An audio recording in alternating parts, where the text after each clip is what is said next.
Now the whole world had one language and a common speech. As people moved eastward, they found a plain in Shinar and settled there.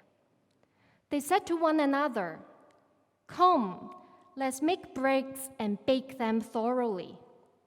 They used brick instead of stone and tar for mortar.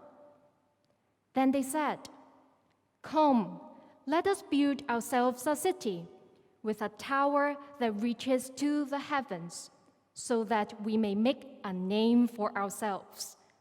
Otherwise, we will be scattered over the face of the whole earth." But the Lord came down to see the city and the tower the people were building. The Lord said, "If as one people speaking the same language they have begun to do this, then nothing they plan to do will be impossible for them. Come, let us go down and confuse their language so they will not understand each other." So the Lord scattered them from there over all the earth, and they stopped building the city. That is why it was called Babel, because there the Lord confused the language of all the earth. From there the Lord scattered them over the face of the whole earth. Here ends today's Bible reading. Before the year 2020, the month of March was always the most exciting time of the year at DBS. Our musicians, our athletes, and our young scholars all rally together as we fight for glory in multiple competitions. The sweat, the cheering, the emotions, and every success and defeat define the month of March for us. And I am no exception. I have been competing in the annual Hong Kong Schools Music Festivals for more than 2 decades, before as a student and now as a conductor. Simultaneously, March also happens to be the month during regular school days when I'd be teaching Genesis chapters 6 to 11 in grade 9 classes, which ends with the account of the Tower of Babel. But truth be told, this story has always bothered me. In Genesis 11, we read about our ancestors gathering to build a massive city together. They said to one another, "Come, let us build ourselves a city and a tower with its top in the heavens, and let us make a name for ourselves, lest we be dispersed over the face of the whole earth." Nonetheless, God knew about their plans and dispersed them by confusing their language so that they may not understand one another. As a result, the early humans stopped building the city and they scattered across various parts of the world, very likely according to the languages they spoke. Yet, why did God disapprove of this project? God had commanded mankind to fill the earth and subdue it. But here, our ancestors conspired to do the exact opposite. They wanted, number one, to build a gigantic tower that was supposedly to reach the heavens as a symbol of their power. Number two, to make a name for themselves. And number three, to continuously celebrate their achievements as a small inner circle. Nonetheless, God removed their futile plans by confusing their communication. But why does this bother me so much? Honestly, I never knew why, nor did I ever take the time to examine my thoughts. After all, March always goes by so quickly, and the celebrations usually leave you on a high anyways. However, this very special 2020 gave me this chance to finally take a step back and acknowledge some of the unresolved conflicts in my mind. And here's why Genesis 11 creates such tension. Because year after year, much of our experiences in DBS have been about, number one, defending the name of DBS. Number two, seeking accomplishments that symbolize the strength and power of DBS. And number three, to celebrate the achievements of DBS as a very united inner circle when we chant DBS the glory, DBS forever, and DBS best of the best. Now, just so we are clear, I'm not criticizing anyone who has led such shrink campaigns because I have been part of this culture for a very long time. I am here to share with you some of the reflections I've had this year. So unfortunately, these slogans also embody the same beliefs that the builders of the Tower of Babel had. As DBS boys, we love making a name for ourselves. We love demonstrating to the world our strength and power, and we love celebrating amongst ourselves. Now, don't get me wrong. God gave every one of us unique talents, and God allows these talents to be combined with a hunger for excellence so that we can reflect God's glory in everything we do. Mr. Goodman was right in saying we have a name in Chinese that forbids us to be content with an average or commonplace level of attainment.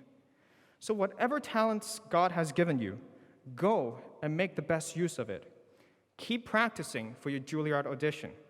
Keep drilling your running technique for the next millisecond.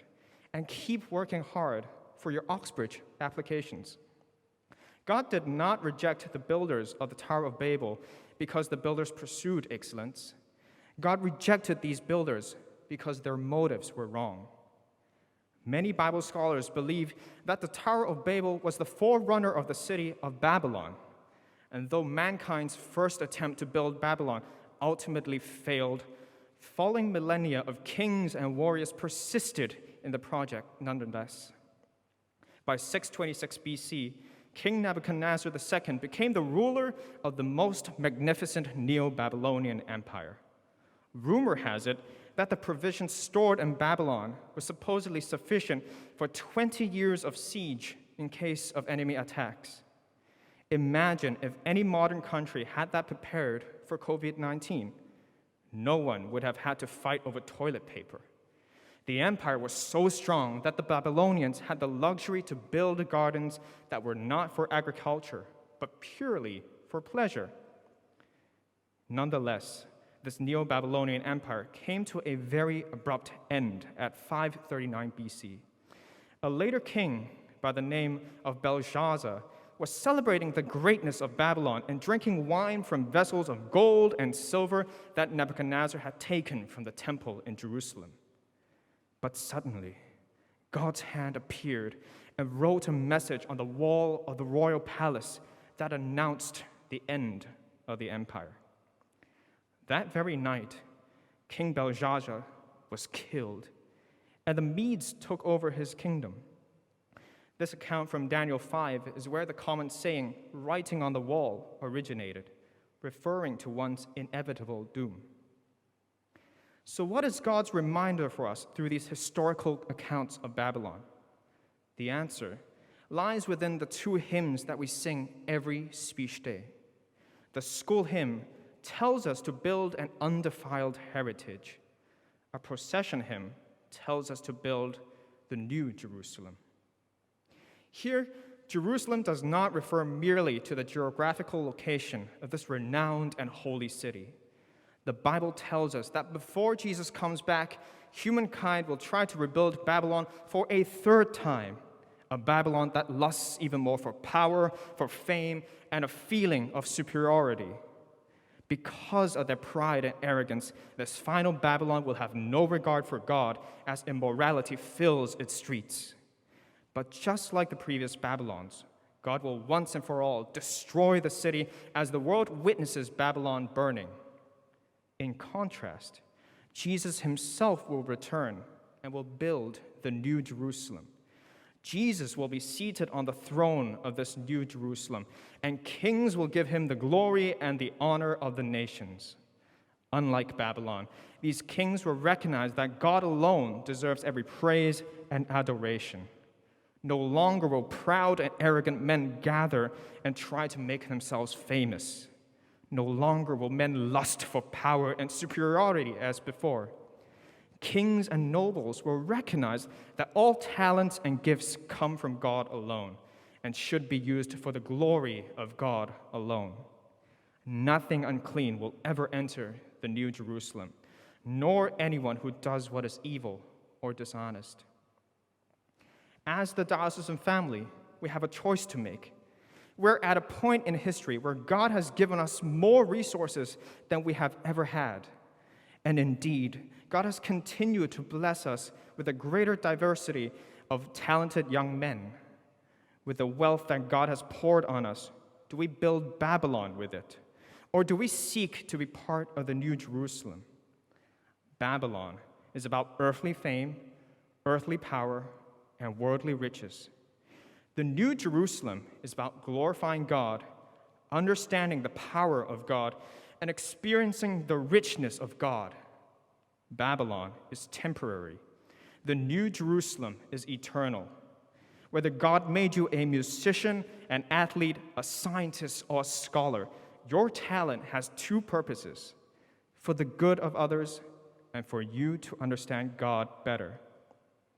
What I share today may be a completely different or foreign concept for many of you. But as our school history book teaches us to serve and to lead, I encourage you to remember the lyrics of Jerusalem. And did those feet in ancient time walk on our blessed mountain green? And was the holy Lamb of God on our pleasant pastures seen? And did the countenance divine shine forth upon our clouded hills? And was Jerusalem builded here among these dark satanic mills?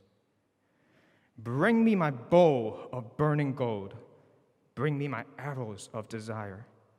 Bring me my spear, O clouds, unfold. Bring me my chariot of fire. I will not cease from mental fight, nor shall my sword sleep in my hand, till we have built Jerusalem in this our green and pleasant land.